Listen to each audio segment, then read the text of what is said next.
মোহাম্মদ সেলিম আক্তার এবং জনাব মোহাম্মদ আব্দুল মজিদ। কিছুক্ষণের মধ্যে বিতর্কটি শুরু হচ্ছে। আজকের বিতর্কের বিষয় জলবায়ু পরিবর্তনের জন্য দায়ী উন্নত দেশ কিন্তু ভুক্তভোগী উন্নয়নশীল দেশ। এ পর্যায়ে বক্তব্য নিয়ে আসবে পক্ষ দলের প্রথম বক্তা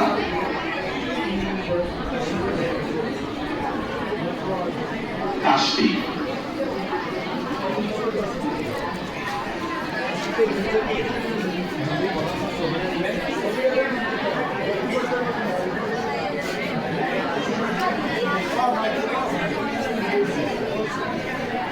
আসসালামু আলাইকুম।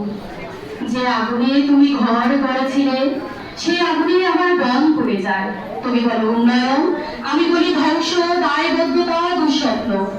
অনুমতি মনসুর আহমদ উচ্চ বিদ্যালয় কর্তৃক আয়োজিত আজকের এই বিতর্ক অনুষ্ঠানে উপস্থিত সম্মানিত সভাপতি, সম্মানিত শিক্ষক মন্ডলী এবং বিচক্ষণ বিচারক মন্ডলী এবং আমার শ্রোতা সংঘ ও প্রাণপ্রিয় বিপক্ষ দলের বায়ু বোনেরা, উপস্থিত শিক্ষার্থী মন্ডলী, সবাইকে জানাই আন্তরিক শুভেচ্ছা ও সালাম।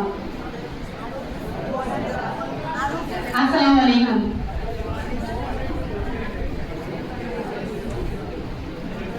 আমি পক্ষে দাঁড়িয়েছি এমন একটি প্রস্তাবনার যেখানে সত্যসত্যি যুক্তির দেয়ালে লেখা নয়, বরং পৃথিবীর প্রতিটি করুণ রূপ, প্রতিটি ডুবন্ত দ্বীপ, প্রতিটি পানির চোখে সত্য লেখা। হ্যাঁ, আজকে বিতর্কের বিষয় জলবায়ু পরিবর্তনের জন্য দায়ী উন্নত দেশ কিন্তু ভুক্তভোগী উন্নয়নশীল দেশ। উন্নত দেশগুলোর উন্নয়নের ইতিহাস মানেই শিল্প বিপ্লব। 1850 সাল থেকে তারা যখন একের পর এক কলকারখানা স্থাপন করে তখন তারা কোনোদিনও ভাবেনি এই ধোঁয়াটি কার শ্বাসে ঢুকবে। শুধুমাত্র মার্কিন যুক্তরাষ্ট্র, চীন, জার্মানি, যুক্তরাষ্ট্র এই কয়েকটি দেশ ইতিহাসে কার্বন নিঃসরণ 100% থেকে 70% শুধু তারাই করে থাকে। তাহলে বলুন, যারা বাতাসে বিষ ছেড়েছে তারা দোষী নয়? আজ বাংলাদেশের উপকূলীয় অঞ্চল মালদ্বীপ, ফিলিপাইন, নেপাল এইসব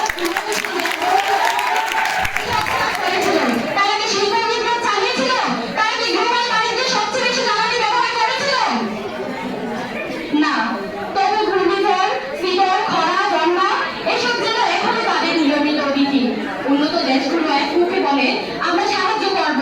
2010 সালে পপ সম্মেলনে তারা বলেছিল প্রতি বছর $100 বিলিয়ন দিবে। এখন 2025, কিন্তু হাস্যকর বিষয় হলো তার মাত্র 30 থেকে 40%ই বাস্তবায়িত হয়েছে। এটা কি ন্যায়? এটা কি আন্তর্জাতিক সহমর্মিতা? যদি আমরা এখন একটি উদাহরণের মাধ্যমে বুঝি, মালদ্বীপ পৃথিবীর সবচেয়ে সর্বনিম্ন নিচু দেশ হওয়া সত্ত্বেও এখানে প্রাকৃতিক সৌন্দর্য এতই বেশি, তবু এখানে গ্লোবাল ওয়ার্মিংয়ের কারণে প্রতিটি দেশ নিচু ভূমিগুলো 1.5 মিটার শুধুমাত্র সমুদ্র থেকে উঁচুতে আছে এবং একটু উঁচু দেশগুলো 2.3 মিটার শুধুমাত্র সমুদ্র থেকে উচ্চতায় আছে।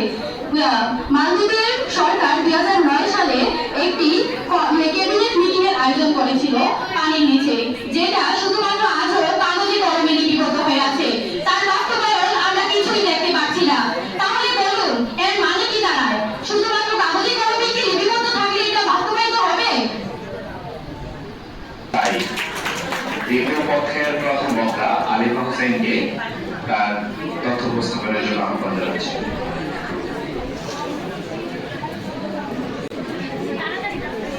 বিসমিল্লাহির রহমানির রহিম। আসসালামু আলাইকুম। ধন্যবাদ মডারেটর, ধন্যবাদ শিক্ষক, শিক্ষিকা মণ্ডলী এবং বিচারক মণ্ডলী এবং আমার সকল ভাই ও বোনেরা, সবাইকে জানাই আসসালামু আলাইকুম। অত্যন্ত পরিতাপের বিষয় যে আমাদের বিপক্ষ দলে যে প্রতিপক্ষ এবং সে আজকে এই বিষয়টি সংখ্যায়ন করতে ভুলে গেছে। এখন আমি এই বিতর্কের বিষয়ে সংজ্ঞায়িত করব।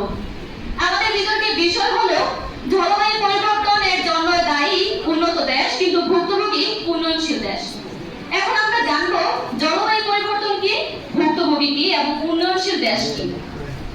জলবায়ু পরিবর্তন হলো কোন দেশের গড় আবহাওয়ার পরিবর্তন এবং ভুক্তভোগী মানে হলো যে ভোগে এবং উন্নয়নশীল দেশ মানে হলো যে দেশ উন্নয়নের দিকে অগ্রসর হচ্ছে।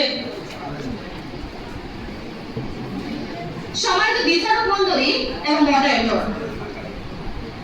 আজ যদি আমরা চোখ মেলি দেখব সবচেয়ে বড় কার্বন নিঃসরণকারী দেশগুলোর তালিকায় এখন শীর্ষে রয়েছে ভারত, ভুটান, ইতালি। এই দেশটি উন্নত। বাংলাদেশে আজ কয়লা ভিত্তিক বিদ্যুৎ কেন্দ্র বাড়ছে, বন উজাড় হচ্ছে, একটানা নির্মাণ, অপরিকল্পিত নগরায়ন, নদী ভরা, এই সবই উন্নয়নশীল দেশের নিজস্ব সমস্যা। আপনারা জানেন কি ইন্দোনেশিয়া 2015 সালে কৃষিকাজের নামে বন পুড়িয়ে দেওয়া হয়েছিল। এতে এত বেশি ধোঁয়া ছড়ায় যে দক্ষিণ এশিয়ার বায়ুর মানই খারাপ হয়ে পড়ে। আর পক্ষদল বারবার বলছে দায়িত্ব উন্নত দেশগুলোই। আমরা বলছি আর সবচেয়ে আশঙ্কার কথা হলো এই দেশগুলো উন্নয়নের নামে পরিবেশকে চোখে দেখছে না। আপনারা কি কখনো ভেবেছেন যদি উন্নয়নশীল দেশগুলোর পরিবেশ বান্ধব উন্নয়নের কথা চিন্তা করতো তাহলে এত বেশি দূষণ হতো? উন্নয়নশীল দেশগুলোর হাতে এখন সুযোগ আছে।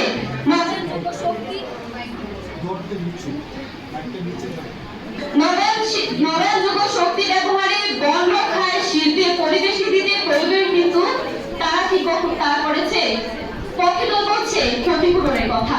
ঠিক আছে, উন্নত দেশগুলো অর্থ দিতে চেয়েছে, কিন্তু প্রশ্ন হচ্ছে এই অর্থ আসলে কোথায় যাচ্ছে, কিভাবে ব্যবহার হচ্ছে? দুর্ভাগ্যজনকভাবে এই অর্থ অনেক ক্ষেত্রে সঠিকভাবে ক্ষতিগ্রস্ত জনগণের কাছে পৌঁছায় না, বরং প্রশাসনিক দুর্নীতি, রাজনৈতিক পৃষ্ঠপোষকতা এবং অপরিকল্পিত ব্যয়ের কারণে আশঙ্কাদের চেয়ে প্রকল্পের নামে লুটপাট বেশি হচ্ছে। তাহলে বিপক্ষ দলের কাছে আমরা একটাই প্রশ্ন, তারা যেহেতু বলেছে যে উন্নয়নশীল দেশগুলা যেহেতু বলেছে তাদের এই ক্ষতিপূরণের জন্য উন্নত দেশগুলোকে তাদের অর্থ এবং প্রযুক্তিগত সহায়তা করবে, যেহেতু তারা এই $100 বা যত সংখ্যক অর্থ দিয়ে থাকুক না কেন, তারা যেহেতু এই অর্থগুলো দিয়েছে, তাহলে তারা এই অর্থগুলোকে সঠিকভাবে ব্যবহার করছে না কেন? এই প্রশ্নটা আমি দ্বিতীয় বক্তার কাছে রেখে যাচ্ছি। আসসালামু আলাইকুম।